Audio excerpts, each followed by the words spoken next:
Good morning. Welcome to Monday Morning Coffee with Melissa. I'm your host, Melissa. Cheers. It's such a beautiful day here in Southern California where we live. It's been really, really windy lately. We've had some extremely strong winds, and which has caused a lot of fires to break out. So the last week and a half, there's just been wildfires popping up like crazy. But thankfully, I think they're all pretty much contained for the most part. So thank you for the firefighters and everyone out there who does an amazing job and who really did an amazing job this year to really get those under control and to jump on them and get them contained. So thank you. Cheers to you guys. So this morning I want to talk about a Star Wars quote that I love. So this quote is from Han Solo. Han Solo is the pilot of the Millennium Falcon. And the quote I want to share with you, he has a lot of really great lines. You know, Han Solo is played by Harrison Ford, who does an amazing job. I don't think that character wouldn't have been the same in the original Star Wars if it was played by anyone else. So anyways, the quote I want to share with you by Han Solo is, "Never give me the odds." C-3PO is a droid, and droids, you know, especially C-3PO, they don't have a lot of feelings because they're machines, obviously, but he's all about the statistics, you know, and the odds and analyzing everything, and he's not emotional. He's not a human. And so when he starts to tell Han Solo the odds of winning a battle or something like that, I can't remember the exact detail, but Han Solo says, "Never tell me the odds." And this quote, when we were watching the movie Saturday night, that this was in episode 4, it really kind of got me thinking, like, that can go either way. Never tell me the odds. Is that because, you know, I feel like it depends on the situation and the person, the personality, like your strong belief system.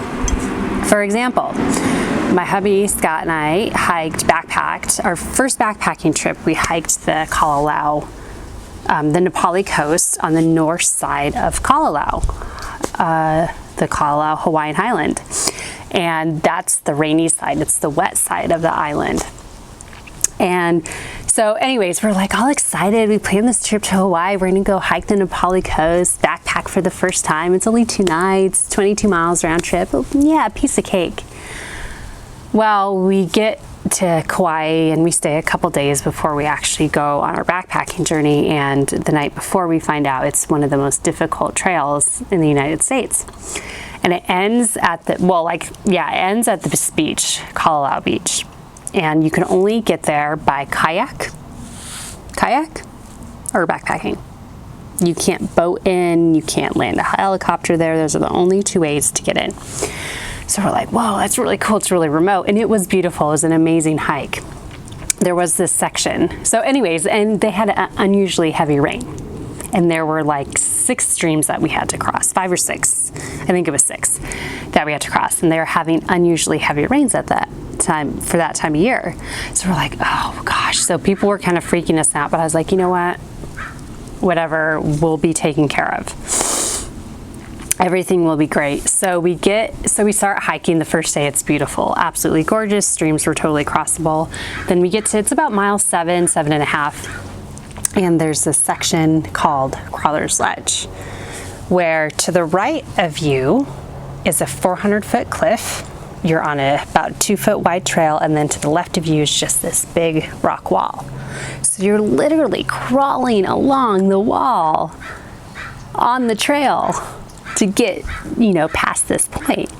And it was so scary, but at first I had no idea about it. Scott intentionally did not tell me about it because he thought it would deter me from wanting to hike Kalalau, especially because the fall before we had attempted to summit Mount Whitney, and for me, the conditions were unsafe. I wasn't confident in my hiking abilities at that point. So I really freaked out, had a huge panic attack on Mount Whitney. So he didn't want to tell me about Crawler's Ledge. He knew I could do it. He had faith in me. So he didn't want to tell me about Crawler's Ledge, which I feel like I was actually calmer. I was freaking out, but feel like I was calmer than he was. But just going on that, like not knowing, I'm like, hey, we got this. We could do this. Oh my gosh, this is amazing. I'm out of my comfort zone. And the other thing about this is not only is it dangerous where one misstep and you're falling over a 100-foot cliff, 400-foot cliff, but the wind, you have the wind blowing against you too. And so we finished it and we're like, oh my God, I was so relieved. The rest of the trail to the beach was actually pretty easy compared to that. Like it was like piece of cake, but we were exhausted. And anyways, I was like, oh, thank God. But then I was like, oh my God, we have to do that again tomorrow to get off the trail.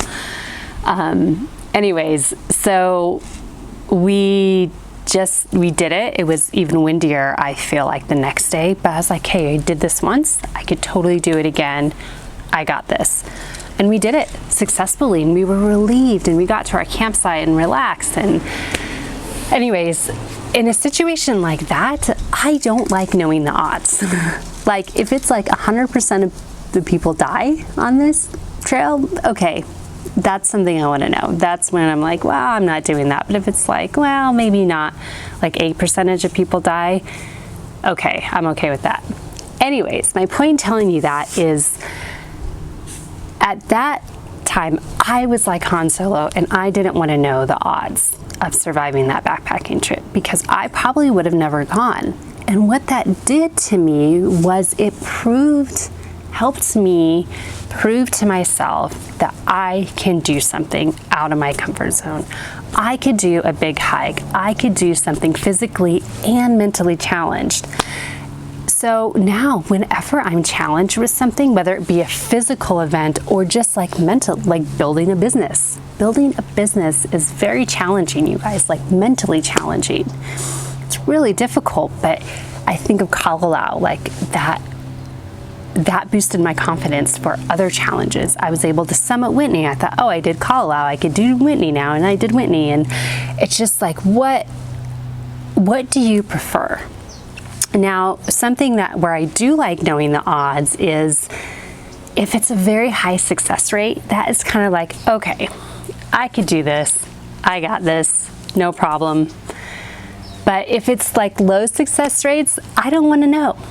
Don't tell me what I can't do or what I may not be successful at. On the other hand, people thrive on that. There are people out there that are like, don't tell me what I can't do because I will prove you wrong and go out and do it. Me, on the other hand, I don't want to know the odds because I want to prove to myself that I could do it. Not to other people, I want to prove to myself. So, what do you like? Do you want to know the odds, or are you like Han Solo? Do you not want to know the odds? I'd love to hear your thoughts on this and your opinion, so comment in the comments down below, or email me, post on social media, message me, whatever you want. All right, guys, I'm gonna sign off and enjoy your day, and happy Monday. I'll see you guys soon. Bye.